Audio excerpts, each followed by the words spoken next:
क्या आपको याद है आज से कुछ सालों पहले टीवी पे एक शो आता था मिस्टर बीन। एक ऐसा इंसान जो बहुत ही वियर्डली बिहेव करता था, लेकिन उसके बॉडी लैंग्वेज को देख के ही हमारी हंसी छूट जाती थी। मुझे आज भी वो वाला एपिसोड याद है जहाँ मिस्टर बीन में लिटरली अपने सिर के ऊपर एक बड़ा सा चिकन घुसा लिया था, और शायद इसी अमेजिंग एक्टिंग और कॉमेडी की वजह से उस टाइम के बच्चों के बीच में इतना ज्यादा फेमस था। और सिर्फ बच्चे ही नहीं, टीनेजर्स भी इस शो को कंज्यूम किया करते थे क्योंकि ये इतना ज्यादा फनी हुआ करता था। लेकिन क्या कभी आपने सोचा है इतनी अच्छी स्टोरी लाइन, फैन बेस और एक्टिंग होने के बावजूद भी ये शो बस 15 एपिसोड में ही खत्म क्यों हो गई? आखिर इसका डाउनफॉल हुआ कैसे? देखो, इसका बंद होने के पीछे ना बहुत सारे रीजंस है। उससे पहले हमें ये जानना पड़ेगा आखिर ये शो बनाई क्यों गई थी। देखो, 1990s के टाइम पे कॉमेडी शो उतना ज्यादा फेमस नहीं हुआ करता था, स्पेशली फिजिकल कॉमेडी, क्योंकि चार्ली चैपलिन ने इस फील्ड के अंदर इतना बड़ा नाम कमा लिया था कि उसके बाद कोई भी शो उसके टक्कर में आ ही नहीं पा रही थी। और तभी एंट्री होती है हमारी मिस्टर बीन की। आपने एक चीज मिस्टर बीन के अंदर नोटिस किया होगा, मिस्टर बीन भी नहीं बोलता है। आपको ये देख के लग रहा होगा कि ये चार्ली चैपलिन से इंस्पायर्ड है,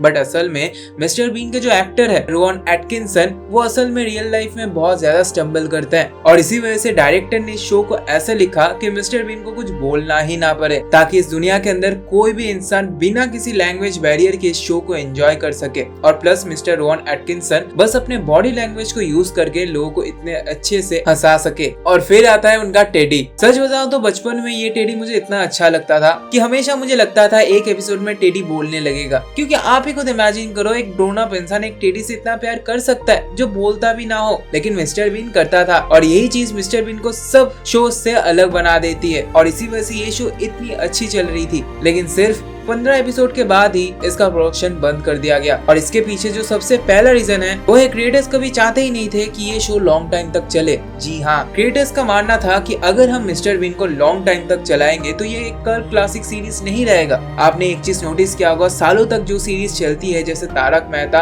और इंडियन सीरियल्स, वो कहीं ना कहीं जाके एक ऐसे स्टेज पे पहुंच जाती है जहाँ पे वो अपना चार्म लूज कर देते हैं। इसीलिए मिस्टर बीन के क्रिएटर्स ने अपने शो को अपने पीक पे ही एंड कर दिया। और इसी वजह से 90s के किड मिस्टर बीन को जितना ज्यादा पसंद करते थे, 2000 के किड्स भी मिस्टर बीन को उतना ही ज्यादा पसंद करते हैं। और आपने मिस्टर बीन सीरीज के अंदर एक चीज नोटिस की होगी, हर एपिसोड के अंदर एक अलग सी लाफ्टर आती है, वो रियल ऑडियंस की होती है। अब आते हैं इसके बंद होने के सेकंड रीजन के पीछे। इसके एक्टर खुद रोवन एटकिंसन, उन्हें हमने मिस्टर बीन शो के अंदर इतना डम कैरेक्टर की तरह देखा है, लेकिन रियलिटी में मिस्टर रोवन बहुत ही ज्यादा स्मार्ट है। उनका IQ लिटरली 176 है, अल्बर्ट आइंस्टाइन से भी ज्यादा। और वो असल में नहीं चाहते थे कि वो अपना पूरा लाइफ बस मिस्टर बीन के कैरेक्टर को प्ले करे। उन्हें अलग अलग रोल्स में काम करना था, नए प्रोजेक्ट्स को एक्सप्लोर करना था। अगर वो हमेशा मिस्टर बीन में ही दिखते तो ऑडियंस भी उन्हें हर जगह सिर्फ मिस्टर बीन की तरह ही देखते। और इसी वजह से उन्होंने इस कैरेक्टर को उसके पीक पे ही छोड़ दिया। और कहीं ना कहीं ये उनका one of the best decision था, क्योंकि आप ही खुद एक बार इमेजिन करो, आपने बहुत सारे सुपर हीरो फिल्म्स देखे होंगे,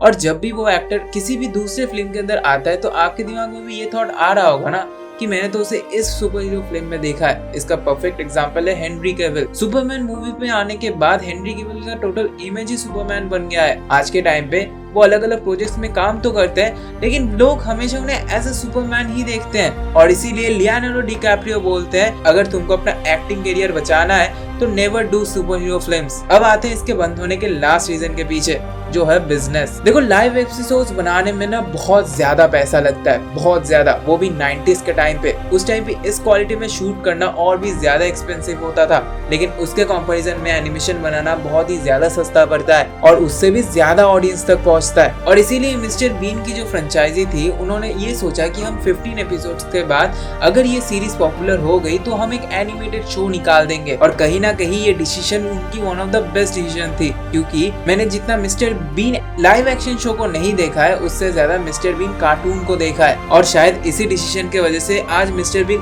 उससे भी ज्यादा फेमस है। लेकिन एक बात तो माननी पड़ेगी, मिस्टर बीन आज भी one of the most legendary shows में से एक है। कभी कभी कम एपिसोड्स ही शोज को इमॉर्टल बना देती है, और मिस्टर बीन उसका एक परफेक्ट एग्जांपल है। अगर आपको ये वीडियो अच्छा लगा है तो एक लाइक जरूर से करके जाना, एंड कमेंट्स में जरूर बताना आप मिस्टर बीन से कितना ज्यादा प्यार करते थे।